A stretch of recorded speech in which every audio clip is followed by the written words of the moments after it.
n'a jamais vu Dieu? Comment est-ce que nous pouvons parler de quelqu'un qu'on n'a jamais vu? Soyons honnêtes, nous sommes chrétiens. Mais qui a réellement vu le Dieu que nous disons que nous adorons?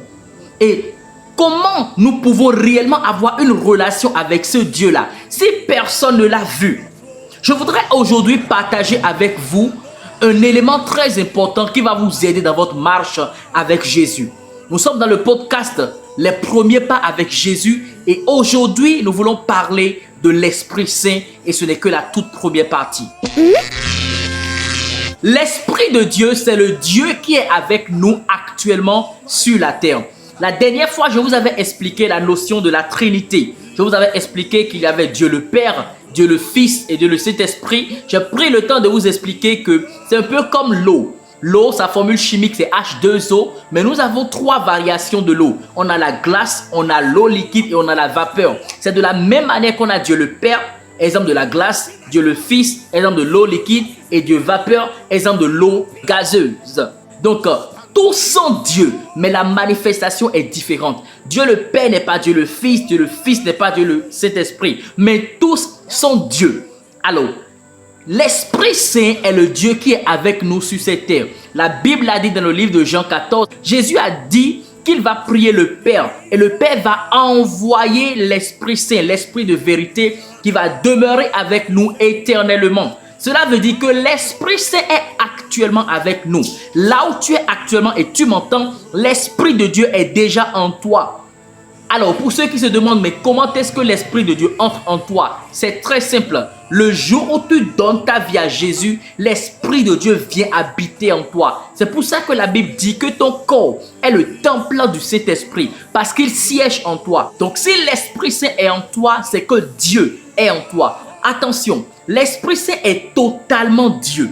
L'Esprit Saint n'est pas la troisième personne de la Trinité comme beaucoup de chrétiens aiment le dire. L'Esprit Saint est totalement Dieu au même titre que Jésus-Christ, au même titre que Dieu le Père. Aujourd'hui, je vous apprends juste que l'Esprit Saint est le Dieu qui est avec nous sur la terre. Dieu le Père et Dieu le Fils sont là-haut, ils sont au ciel, ils ne sont pas sur cette terre. Mais l'Esprit de Dieu ne fait rien sans l'accord de Dieu le Père et Dieu le Fils. Ils travaillent tous ensemble. Voyez-vous? Donc ce n'est pas comme si l'Esprit de Dieu est ici et il va faire ce qu'il veut. Non, ils sont tous en un commun accord. Pourquoi est-ce que je suis en train de parler de l'Esprit Saint? Simplement parce que si vous voulez avoir une réelle intimité avec Dieu et jouir de la puissance qu'il y a en Dieu, vous devez bâtir une relation avec l'Esprit de Dieu. Voyez-vous, plusieurs personnes m'ont posé la question, mais comment est-ce qu'il faut prier? Comment est-ce qu'il faut avoir une relation avec Dieu? Si vous voulez une relation avec Dieu, vous devez avoir une relation avec l'Esprit de Dieu parce qu'il est le Dieu qui est avec nous sur cette terre. Jésus a prié le Père et le Père l'a envoyé pour qu'il soit avec nous sur cette terre. Prochainement, nous allons voir comment bâtir une intimité avec l'Esprit de Dieu. Mais je vais vous donner un disclaimer. Je vais vous donner la première partie de la prochaine leçon que nous allons voir, qui est comment bâtir une réelle intimité avec l'Esprit de Dieu. Quand nous lisons la Bible dans le livre de Jean 14, la Bible nous dit que l'Esprit de Dieu, l'Esprit Saint, va nous enseigner toutes choses et va nous rappeler les choses que Jésus a dit. Donc l'une des choses que l'Esprit de Dieu fait, c'est qu'il rappelle ce que Jésus a dit. Regardez ceci. Dans le livre de Genèse, la Bible dit au commencement, Dieu créa les cieux et la terre. La terre était informe et vide. Il y avait les ténèbres à la surface de l'abîme, mais l'Esprit de Dieu se mouvait au-dessus des eaux. Quand on parle de l'eau souvent dans la Bible, ça veut signifier la parole de Dieu. C'est l'un des symboles de la parole de Dieu, l'eau. Et la Bible dit que l'Esprit de Dieu était au-dessus des eaux. Cela voudra dire que l'Esprit de Dieu est là où il y a la parole de Dieu. Ainsi donc, la première chose, si vous voulez bâtir une réelle intimité avec l'Esprit de Dieu, vous devez être quelqu'un qui aime la parole de Dieu. Quand je parle de la parole de Dieu, je parle d'abord et premièrement de la Bible. Ainsi donc, à chaque fois que tu lis la Bible, à chaque fois que tu ouvres ces pages-ci et que tu lis et que tu médites, tu es en train d'inviter l'Esprit de Dieu à avoir une intimité avec toi. Mais attention, je ne dis pas que l'Esprit de Dieu viendra de quelque part pour venir s'asseoir à côté de toi et t'expliquer. Non, l'Esprit de Dieu est déjà en toi. C'est très important que vous compreniez ceci. Parce qu'il y a beaucoup de chrétiens, il y a des chansons que nous chantons par exemple. Et dans ces chansons, nous disons, Esprit Saint, viens. Non, l'Esprit est déjà là. Il ne va pas venir encore. Il est déjà en toi. Comprenez, c'est très important. Il est déjà en toi. Donc vous devez développer également la conscience de la présence de l'Esprit de Dieu. Il est déjà en toi. Et à chaque fois que tu lis la Bible, à chaque fois que tu fouilles ces pas ici, il va t'expliquer la parole. Va faire l'expérience et tu vas mieux comprendre de quoi je parle. Quand tu lis la Bible, je te propose de faire une chose. Avant même de commencer à lire, prie et dis, cet esprit, explique-moi la parole de Dieu. Cet esprit, je veux te connaître. Cet esprit, je veux connaître Dieu. Je veux connaître la volonté de Dieu. Je veux marcher avec Dieu.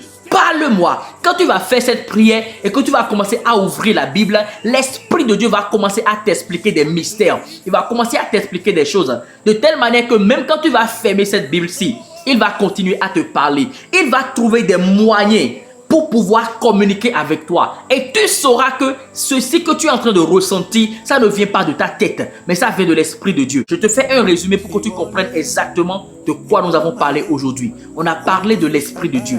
Et nous avons dit que premièrement, l'Esprit de Dieu est le Dieu qui est avec nous sur cette terre. Dieu le Père et le Fils sont dans le royaume des cieux, sur leur trône. Mais Jésus a prié le Père pour que le Père envoie l'Esprit Saint.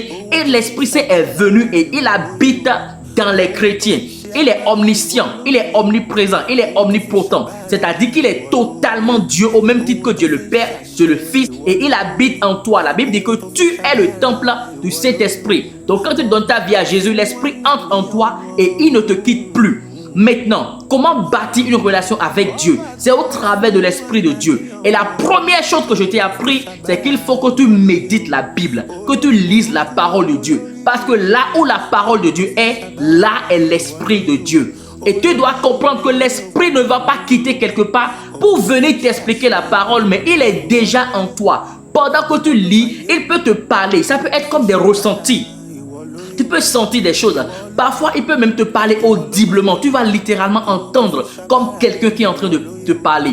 Alors, on va s'en arrêter là. Et si tu as des questions, regarde en commentaire. J'ai épinglé le lien du groupe Premier pas avec Jésus. Intègre le groupe pour pouvoir poser toutes tes questions sans avoir peur. Allez, merci et on se dit à très bientôt pour notre leçon. Comment réellement bâtir une vraie intimité avec l'Esprit de Dieu. Ciao!